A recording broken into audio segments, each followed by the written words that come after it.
मुझे भी cough cold था और मम्मी से ही जेनेटिक आया था मुझे भी।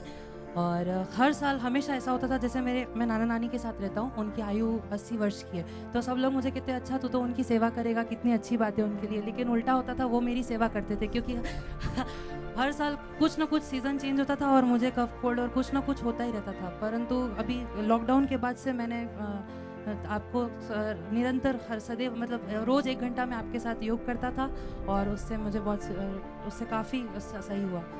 और और माता की तरह स्वसारी भी ले रहा है? जी, मैं स्वसारी लेता हूँ, फिर अश्वशिला लेता हूँ, सब बहुत कुछ पता लग लेता गया। हूँ। और मैं गाना भी गाता हूँ, सारेगामापा में भी जाता था, तो वहाँ पे मुझे हमेशा कहते थे कि मेरी साँस बहुत फूलती है।